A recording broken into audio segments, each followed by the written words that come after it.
안녕하세요. 팩트만을 추구하는 잔잔한 경제TV의 잔입니다. 오늘은 11월 14일 2021년 일요일 11월 둘째 주 CL, WTI 선물시장 동향에 대해서 알아보겠습니다. 구독과 좋아요 꼭 부탁드립니다.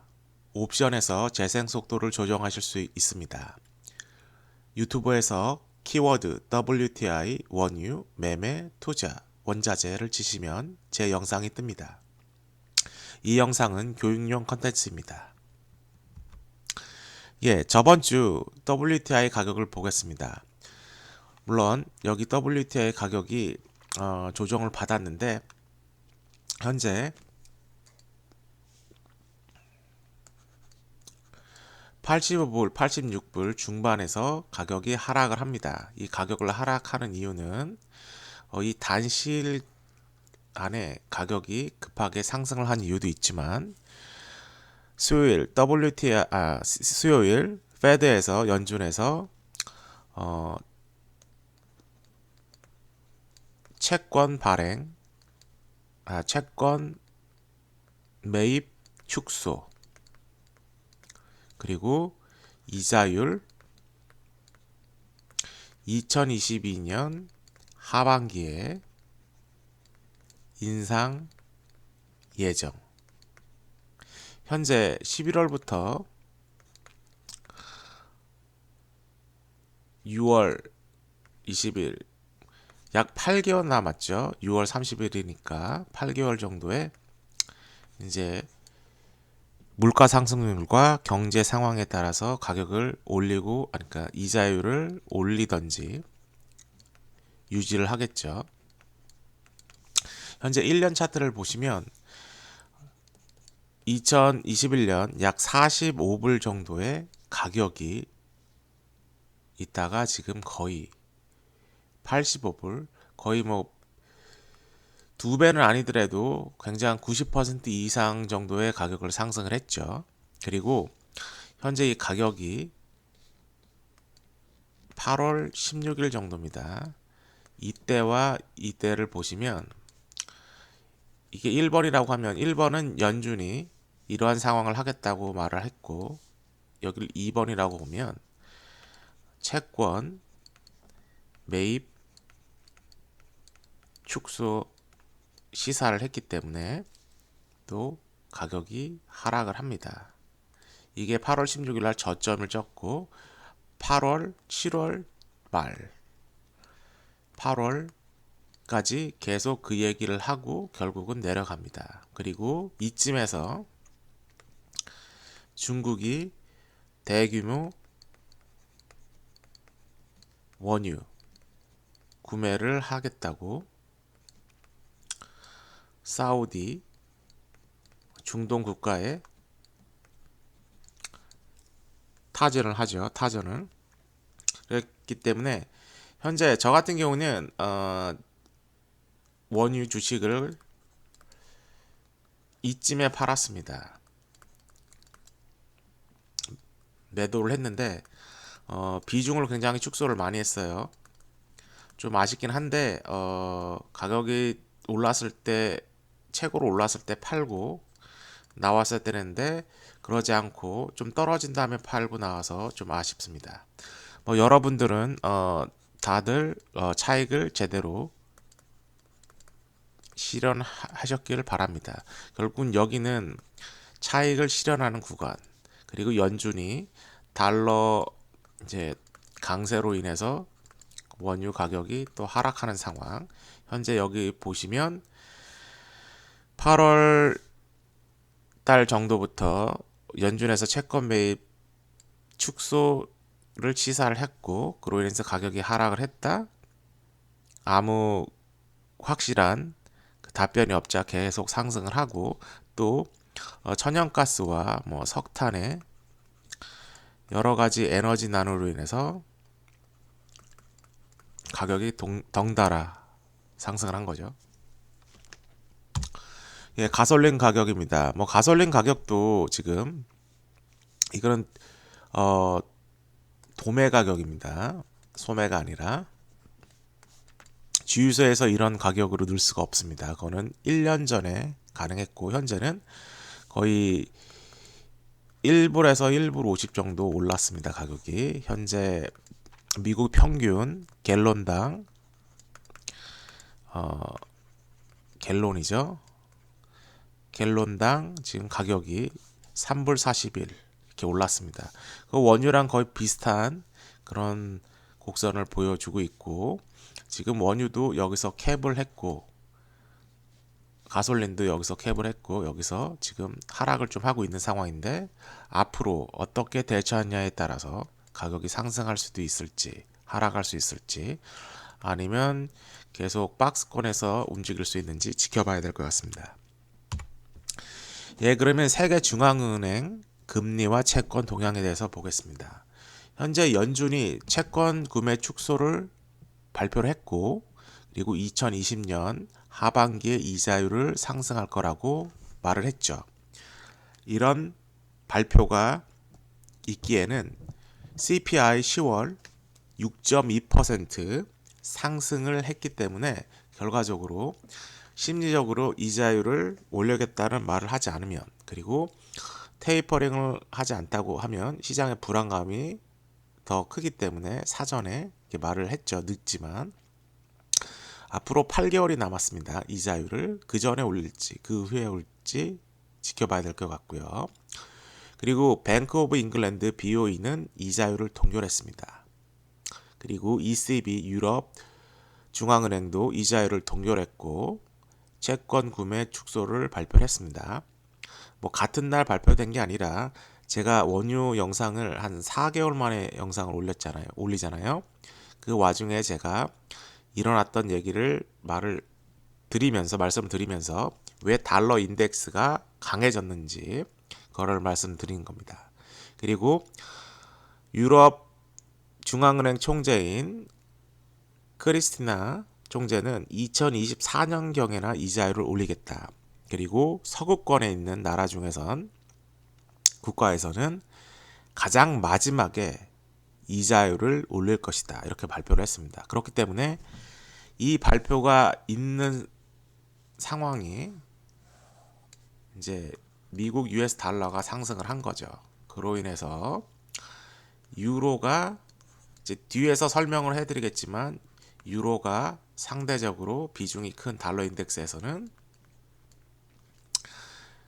달러가 상승을 더 한 거죠. 유로가 약해졌으니까.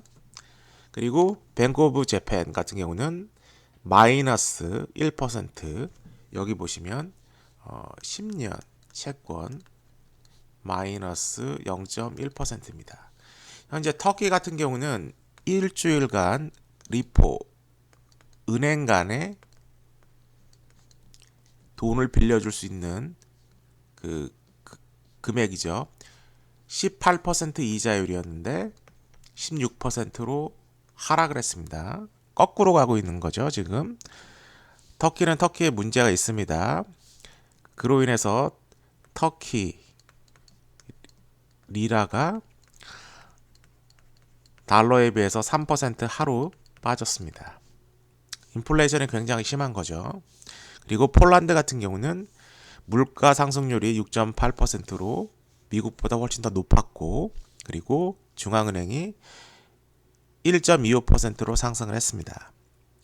그리고 캐나다는 빠르면 내년 2022년 4월에 채권 구매 중단 완료 시사를 했고요. 그리고 상황에 따라서 이자율 상승을 조율하겠다고 발표를 했습니다. 그리고 호주 중앙은행도 캐나다를 따라서 이자율을 동결 그리고 채권 구매는 없다고 발표를 했습니다. 예, 달러 인덱스입니다.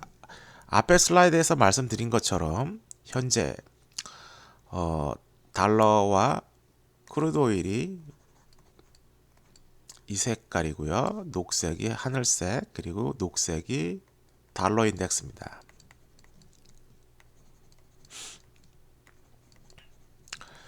여기 보시면 거의 반대로 이렇게 움직이고 있다고 보시면 됩니다. 하지만 간혹 같이 움직이는 경우가 있습니다.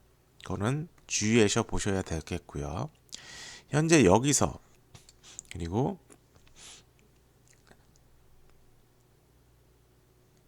이쯤에서 달러가 상승을 한 거는 이전에 있는 슬라이드에서 말씀드린 것처럼 뭐 채권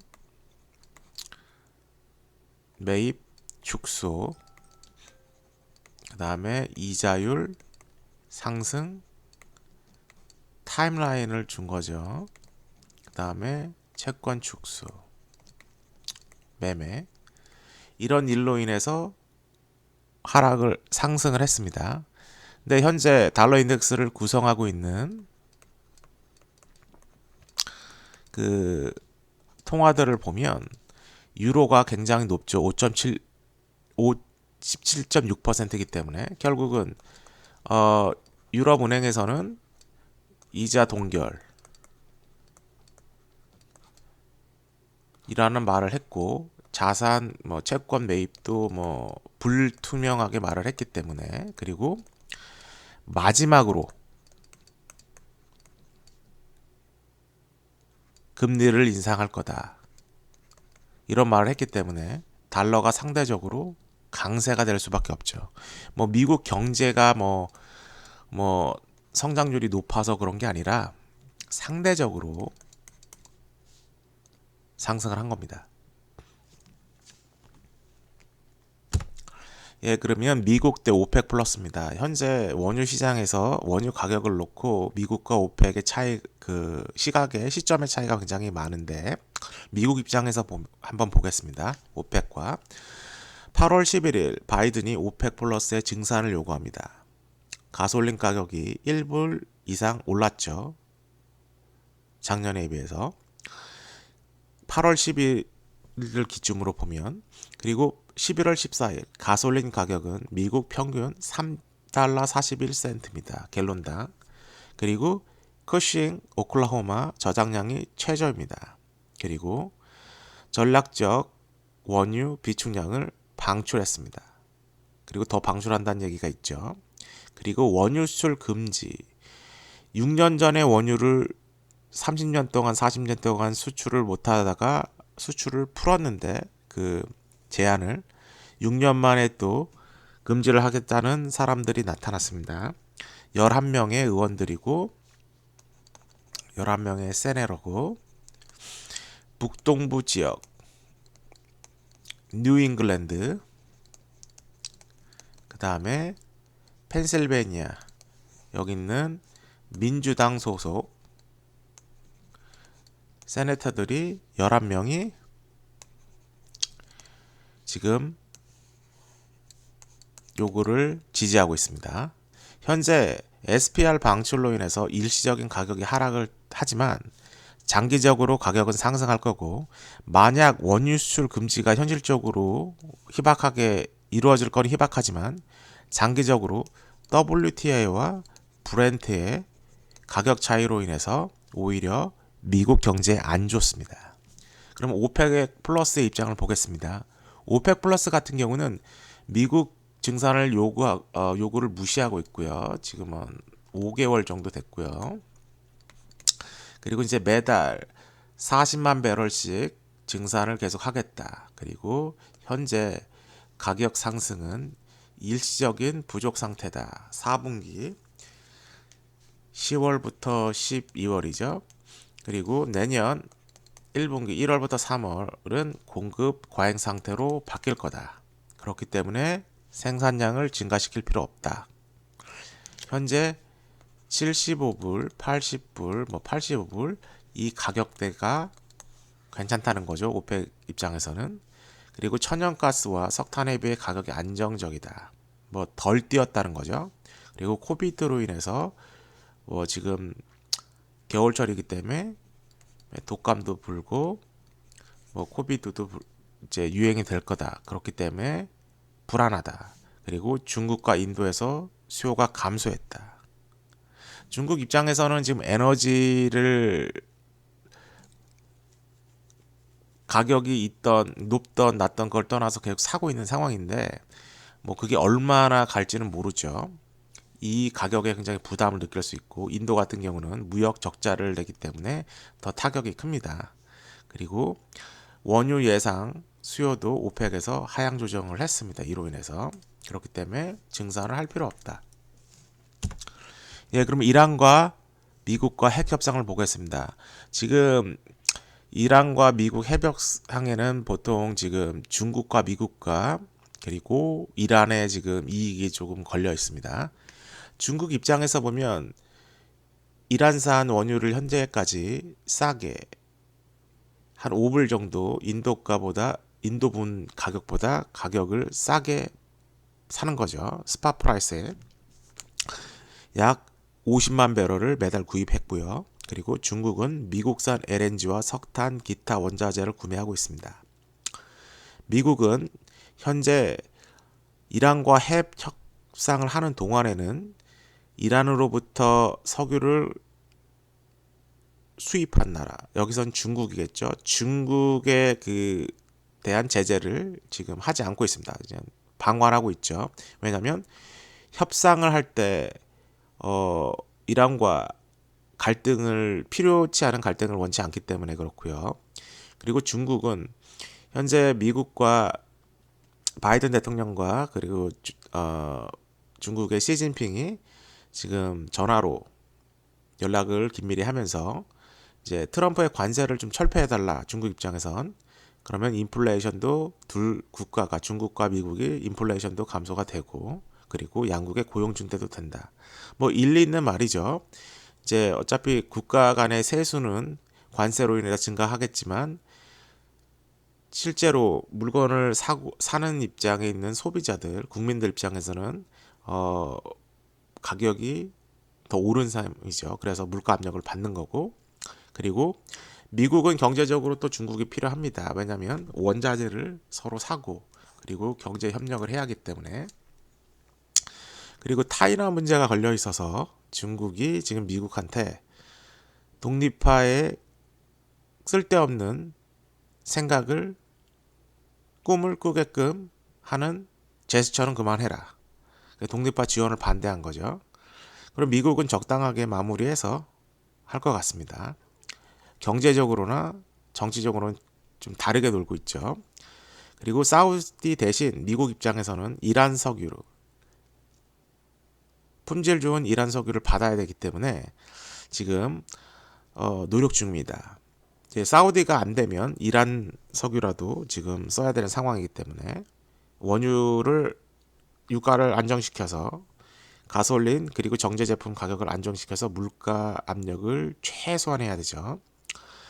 현재는 구체화된 것이 없습니다. 그리고 이란 핵 협상에 기대를 걸 수밖에 없는 상황이 현재 뚜렷하게 증산이 안 되는 상황에서 최근에 1조 인프라 비리 통과를 했습니다. 그렇기 때문에 원유, 금속, 기타 엄청난 원자재와 에너지가 필요합니다. 그렇기 때문에 원유 가격이 안정이 굉장히 중요하고요. 현재 이런 상황으로 봤을 때 미국이 지난 10년 동안 셰일 혁명으로 인해서 에너지 자립이 정말 됐는지 굉장히 의문시되고 있습니다. 예, 그럼 중국입니다. 이제 원자재 큰 손이고 원유 구매 계획과 거래량에 따라서 가격이 하락, 상승을 유도하고 있습니다. 물론 8월달 그리고 최근에는 연준의 입김이 좀 셌지만 그걸 떠나서 중국이 어느 정도 샀냐에 따라서 원유 가격이 상승하고 하락하는 건 또 수요와 공급 곡선에서 나타나고 있고요.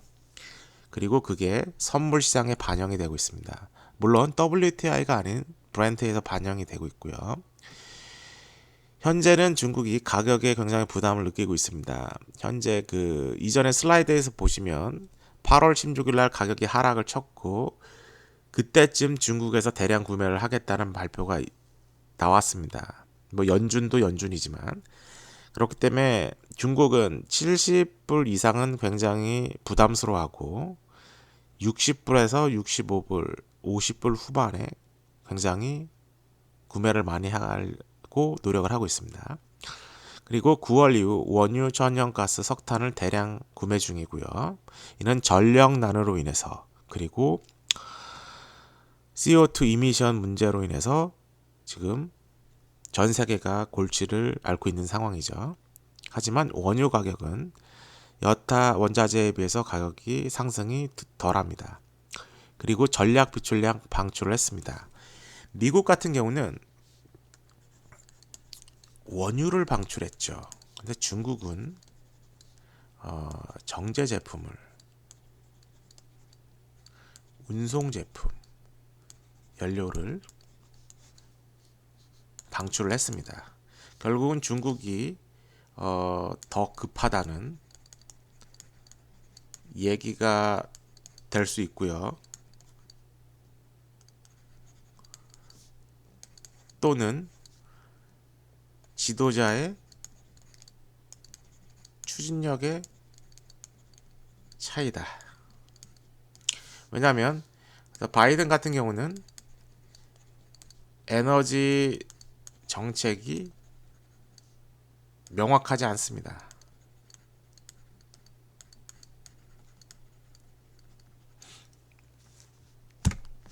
예, 그럼 미국 원유 회사를 보겠습니다. 현재 상황은 이렇고요.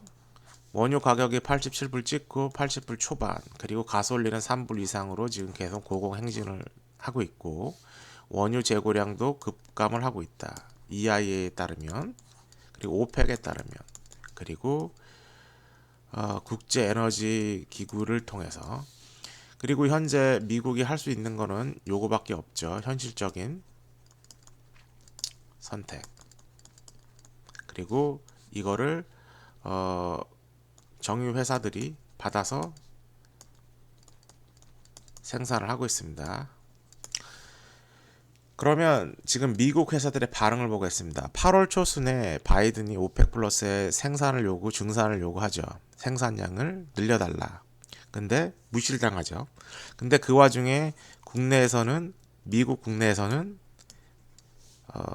텍사스 주지사, 의원들, 그리고 업계의 대표들이 바이든을 공격하고 나섰습니다. 그 전부터 공격을 했지만, 아니 국내에서 생산을 돼가지고 원유를 생산할 수도 있는데 규제를 완화해주고 축소해주고 더 지원을 해주면 우리가 오펙한테 손 벌리지 않아도 생산할 수 있다, 이렇게 말을 해서 지금 반발하고 있는데, 그러니까 현실적으로 미국 국내 생산량으로 그 에너지 부족한 거를, 원유의 그 부족 분을 메꿀 수는 없지만 완화는 할 수 있죠.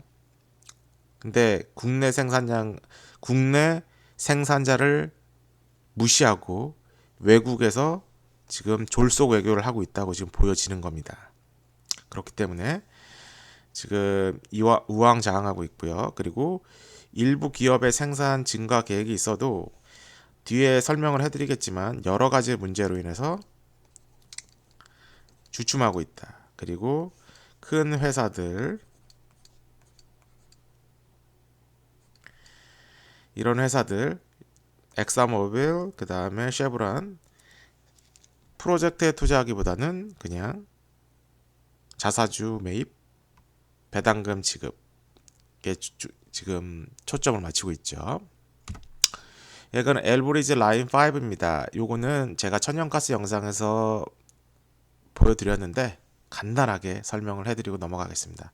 여기가 캐나다입니다. 그리고 미국이고 위스칸슨에서 수피리어, 여기서 파이프라인이 쭉쭉 가서 사니아에 도착합니다. 미시간.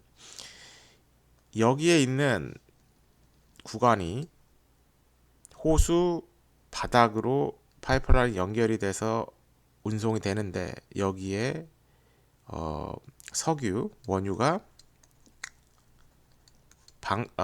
리킹이 돼서 누출이 됐습니다. 그로 인해서 1977년 협정이 이제 만료가 됐는데, 보통 그 우크라이나와 폴란드, 뭐 몰도바, 뭐 여러 가지 국가 간에 러시아와 뭐 국가 간에 여기는 미국하고 캐나다겠죠.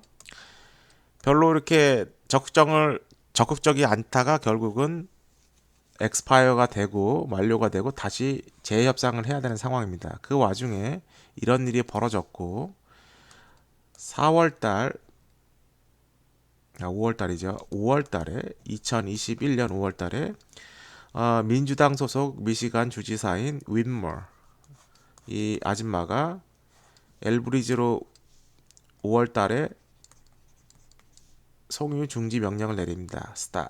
하지만 송유를 계속 하고 있죠. 계속 플로링이 되고 있습니다.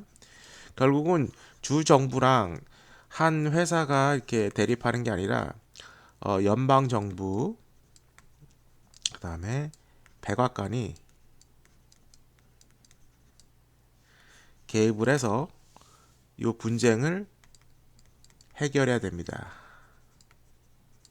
물론 지금 법정에서 지금 다투고 있습니다.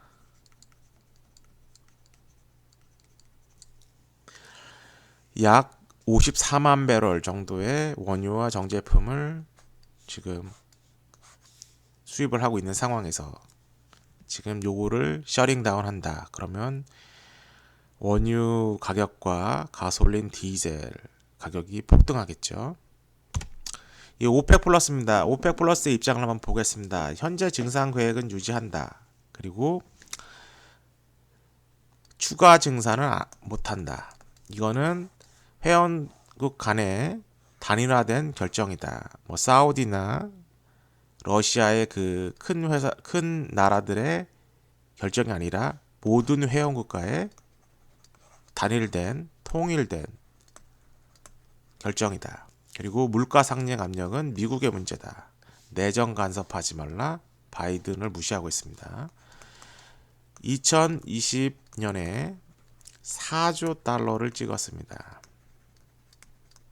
그렇기 때문에 너무 과하게 찍었고 그래서 물가 상승 압력은 미국의 문제다. 우리는 오른 만큼 받겠다. 그리고 배럴당 70달러 이상은 만족합니다.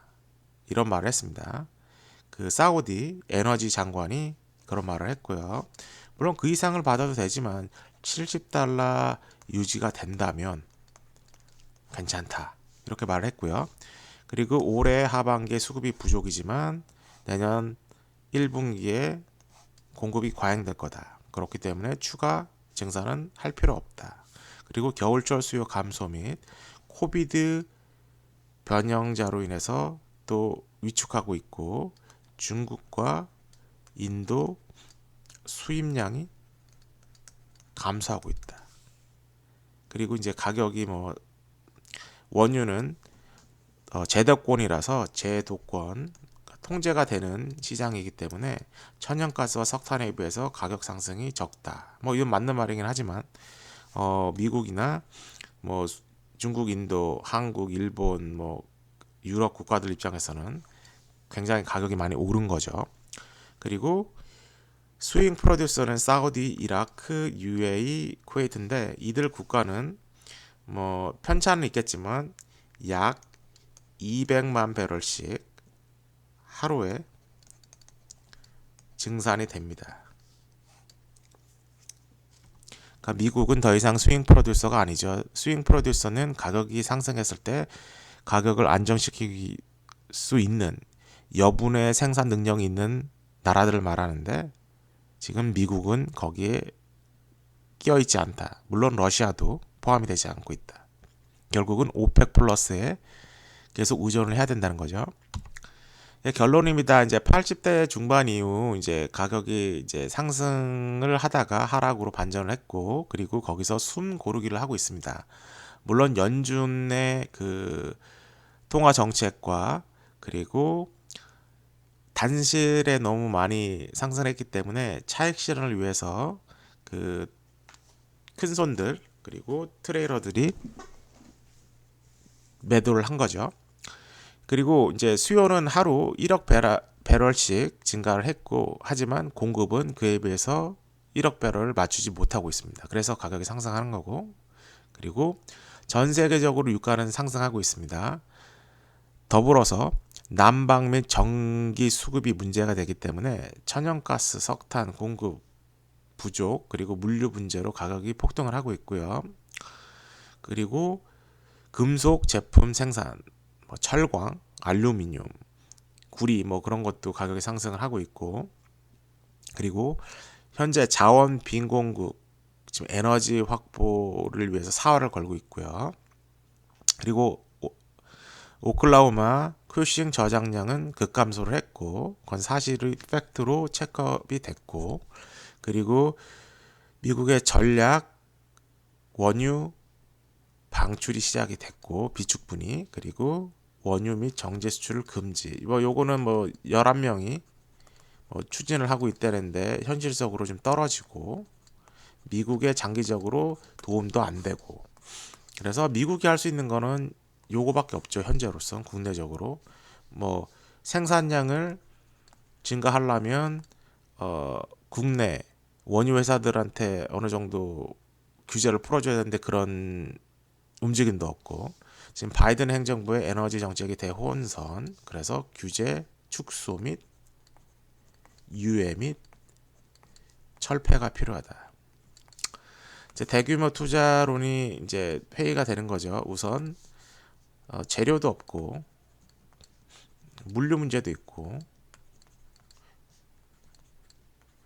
그리고 노동력 부족.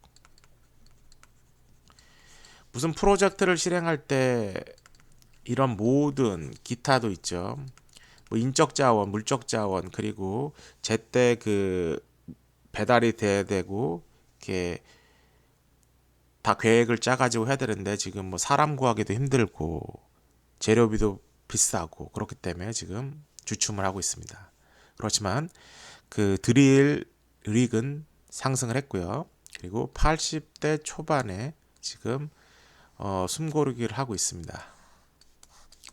그리고 겨울철 날씨로 인해서 난방용 수요가 증가합니다. 북동부 지역은 지금 인구가 많은 북동부 지역은 히팅 오일이죠. 난방유가 지금. 그래서 가스에서 오일로 스위치를 하면 저 난방유도 가솔린과 덩달아 상승할 거고, 원유랑, 그리고 천연가스랑 석탄, 그 외에 난방 연료가 이제 제대로 안 되면 추가적으로 원유 가격이 상승할 겁니다. 그리고 오펙 국가, 그리고 기타 국가 중에서 캐나다도 있죠. 난 오펙 국가 중에 기타 제대로 공급을 하지 못할 경우 미국 시장에 가격은 크게 상승할 거라고 보고 있습니다. 이번 영상이 도움이 되셨고 유익하셨다면 구독과 좋아요, 알람 꼭 설정 부탁드립니다. 그리고 제가 4개월 만에 원유 영상을 올렸기 때문에 원유 영상을 한 2개 더 시리즈로 만들어서 올리겠습니다. 현재 제 영상을 수요일 날 EI에서 발표하는 원유 재고 발표하는 날짜에 맞춰서 보시지 마시고, 그냥 거래랑 매매랑 상관없이 그냥 전체 흐름을 한번 다시 복습하고, 그리고 앞으로 어떤 일이 일어날지 한번 예측할 수 있는 자료로 활용하시길 바라겠습니다. 그러면 날씨가 추워졌고 또 변동성도 굉장히 심한 한 달이었고, 그리고 이제 11월인데 매매 잘 하시고 또 건강하고 또 좋은 모습으로 여러분들에게 다시 뵙겠고요. 여러분들도 건강하시고 좋은 일만 있길 기원하겠습니다. 그러면 안녕히 계세요.